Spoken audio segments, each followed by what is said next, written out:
Today's episode is brought to you by Nomad, voted the Flathead's best manufacturer.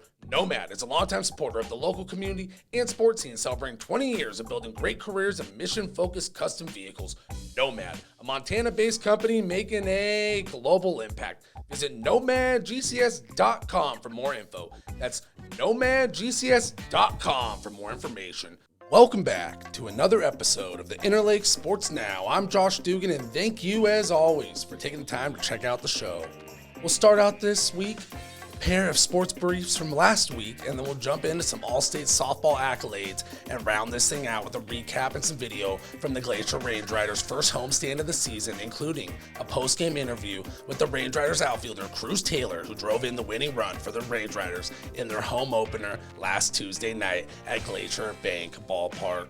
All right, the first brief should garner some attention from our Valley youth and high school football players, as former NFL quarterback and Flathead Brave Brock Osweiler is hosting a football camp this summer, and spots are still available for the Brock Osweiler individual camps set for July 1st at Legend Stadium in Kalispell. The football camp for grades 4th through 8th runs from 9:30 a.m. to noon, and the grades 9 through 12 camp will be in the afternoon from 2:30 p.m. to 5 p.m. Registration is online at fhsbravesfootball.com. Questions may be directed to fhsbravesfootball@gmail.com.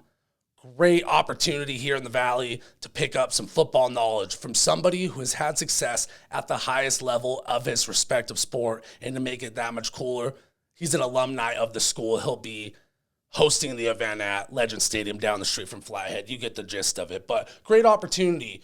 And, kudos to Osweiler and the Braves for giving these kids the opportunity to get out there and soak up some knowledge from somebody who, like I said, has done it at the highest level. Next up, former Mission head football coach Carson Oakland was recently named the head football coach at Polson High. Oakland confirmed the move on Twitter May 25th. He replaced Caden Glinsman, who took the head coaching position at Emporia High School in Kansas. Glinsman went 26-12 in 4 seasons at Polson, and the Pirates reached the State A semifinals the last 2 years. Oakland, last year, he took Mission to the 8-man state title game. They went 13-1, and it was their first trip to the 8-man state championship since 1948. They did ultimately lose the game, but the accomplishment nonetheless is worth appreciating. So Oakland does have a history of success, and although he was coaching in a different class, he's familiar with the level of talent and success Polson is familiar with having, so he's going to be ready for that role. We expect success early from Oakland in his new role over at Polson. Looking forward to seeing him call the shots on the sidelines for the Pirates after a successful run at Mission. All right, keeping this thing rocking and rolling, all-state softball action here. With the Class AA softball team being announced, the Glacier Wolfpack took home 3 spots on that team after taking home the 2023 State AA softball championship. Senior Emma Cook and juniors Ella Farrell and Kennedy Godet were named first-team all-conference in voting by the Western AA coaches. All first-team picks are also all-state selections. Farrell, who went 12-2 with a 2.3 earned run average with the Pack, was named the Western AA's Defensive Player of the Year as well. Shout out to Farrell on her hard work and accomplishments on the diamond. She struck out 124 hitters in 106 and 2/3 innings, while Glacier went 20-3. And like I said, they won that state title, which was their first since 2015. Godet plays second base. She hit .462 with 6 homers and 21 runs batted in and scored a team-high 39 runs, while Cook played right field, hit .423 with 6 home runs and 32 RBIs. Had a chance to make it out to a Glacier game where both Cook and Godet hit one out, and another one where Farrell hit a bomb. So all 3 of them good hitters. And speaking of Farrell hitting, she also led the Pack in hitting with a .486 average. She led the team in homers with 7 and runs batted in with 42. So whether it was on the mound or at the plate, great year for Farrell. Making second-team All-Western AA for Glacier were catcher Kaz Ronkowski, shortstop Nakaya Persinger, who were both sophomores. Ronkowski hit .427 and Persinger .413. So look forward to a big junior year from them. Flathead had sophomore outfielder Mackenzie Brandt on the second team as well. She hit .472 to help the Bravettes make their first state AA tournament since 2007. Congratulations to all of our Class AA athletes who had their name called on the All-State accolades. Next up, let's get to our Valley softball players from the Class A ranks who had their names called on those all-state lists. 3 members of the Columbia Falls Wildcats state championship team made the cut, with Sid Mann, Matty Moultrie, and Hayden Peters all being named all-state selections in voting by the Northwest A coaches. The coaches picked a 10-player all-Northwest A first team, and 8 of those athletes were named all-state. Columbia Falls had a heck of a squad. No surprise to see a few names called. Moultrie pitched all 26 innings for the Wildcats at state while striking out 37 and only allowing 20 hits, 11 walks, and 7 earned runs. In 26 innings of work, that is impressive. Mann played shortstop and finished the year with 6 home runs and 39 RBIs. And Mann will be off to play Division I ball next year, while Peters, the Cats' third baseman, batted 8 for 14 at the state tourney, raising her season average to .554. She hit her 9th and 10th home runs of the season at state and ended the year with 56 RBIs. That is a lot of offense generated by Peters, a lot of runs batted in. Rounding out the squad from the local area was Libby pitcher Mackenzie Foss, Polson's catcher Carly Maley, and infielder McKenna Hansen, also of Polson, and last but not least, Ronan's second baseman Kaylee Benson and K-Dance Santos. Filling out the all-conference first team were Polson's Samantha Rensfold and Columbia Falls first baseman Kira Tranquil. Congratulations to all of our local all-state softball selections. Nothing but excitement there. 2 state champions in the local area. No surprise to see a lot of names making the postseason lists. All right, our local pro baseball team, the Glacier Range Riders, off to a hot start this year and just capped off their first homestand of the season at Glacier Bank Ballpark with a 5-1 win over the Rocky Mountain Vibes. That's 2 straight series that went the Range Riders' way here in the Valley. Awesome to see the team off to such a strong start, and the home crowd was definitely there, showing out. The Riders, they picked up a 5-1 victory Sunday, and that was thanks to some strong pitching from Tanner Solomon, who went 6 innings while striking out 6 and allowing 1 run. The Riders' pen then shut out the Vibes with Andrew Holweger, Ryan Cloud, and Justin Coleman each throwing a scoreless inning.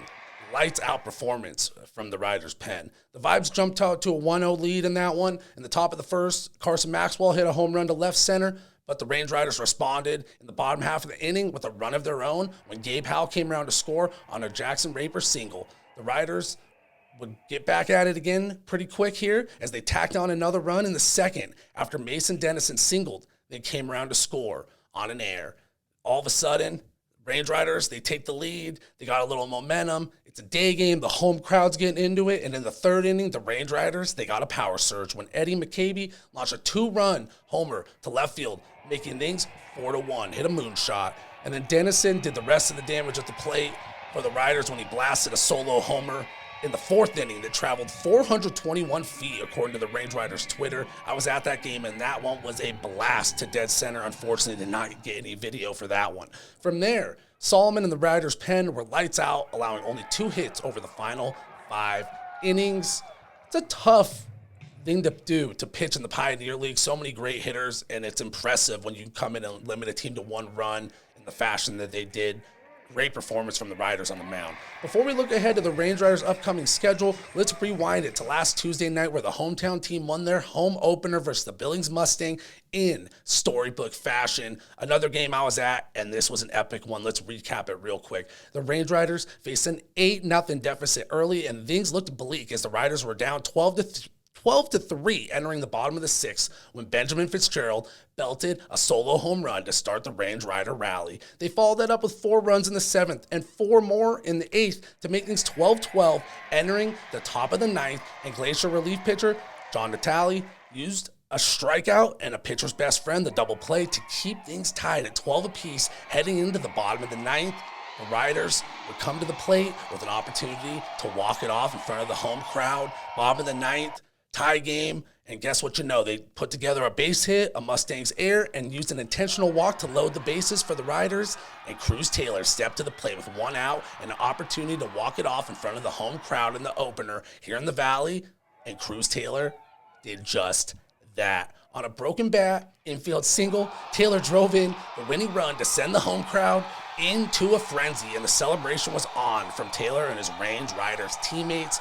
Pure electricity at Glacier Bank Ballpark last Tuesday night. I had a chance to speak with Cruz Taylor after the game. Epic stuff. Heck of a ball game, but Cruz, That's what it's all about, stepping to the plate with a chance to win it in front of the home crowd. Just your thoughts, won a ball game. Yeah, man, all the way around. We started a little slow. They came out, they were swinging it really well. But as the game went on, man, we just kept playing our game. We pieced it together, and that was a heck of an opening night. And, we started swinging it right there towards the end of the game, and we came out on top, man. We gave the fans what they wanted. They were here, they were loud, and it was a lot of fun. That was an epic comeback win for the Riders to start out the season. Thank you again for Taylor to taking the time to speak with me after the game. The adrenaline was definitely pumping. You could see on the camera there, I was still practically shaking right there. Probably because of a long day in the sun, not drinking enough water, eating, so I'm all pumped up watching baseball. But I mean, had the electricity in the ballpark. The home crowd was going berserk. It just had a special environment, and what a comeback win to start out the season and really create a buzz around the team here in the Valley. I gotta imagine when the Range Riders get the opportunity down the road to host a home playoff game. I'm getting a little too far ahead of myself. I do that quite often on the show, but I'm certain the energy in that ballpark will be pure electricity when that time comes. Next up for the Range Riders is a 9-game road trip that will feature 6 games in Billings starting June 6th, and then a 3-game set with the Missoula Paddleheads starting June 13th. One last Range Riders note.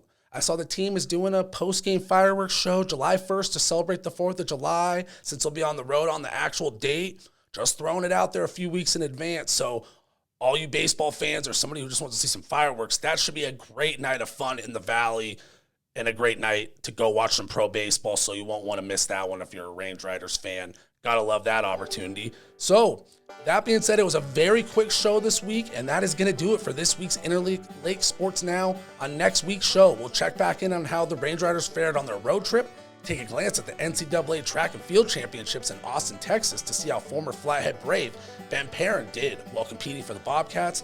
And don't be surprised if slowly but surely the football-related headlines start making a comeback as summer really heats up, because as soon as that 4th of July comes, next thing you know, football is right around the corner. We're almost there. So everybody, you have a great week. It was a quick show, action-packed. Shout out the Range Riders for putting on a show for the home crowd in that opener and closing out the series with a win against the Vibes. Really looking forward to this season. We'll keep you updated next week how the Riders fared on the road, and looking forward to them getting back home mid-June, end of June, with the 4th series against the Paddleheads. Should be a lot of fun. All right, everybody, as always, I'm Josh Dugan, and I'm out. Have a good one. Today's episode is brought to you by Nomad, one of the Flathead's best manufacturer. Nomad is a longtime supporter of the local community and sports scene, celebrating 20 years of building great careers in mission-focused custom vehicles. Nomad, a Montana-based company making a global impact. Visit nomadgcs.com for more info. That's nomadgcs.com for more information.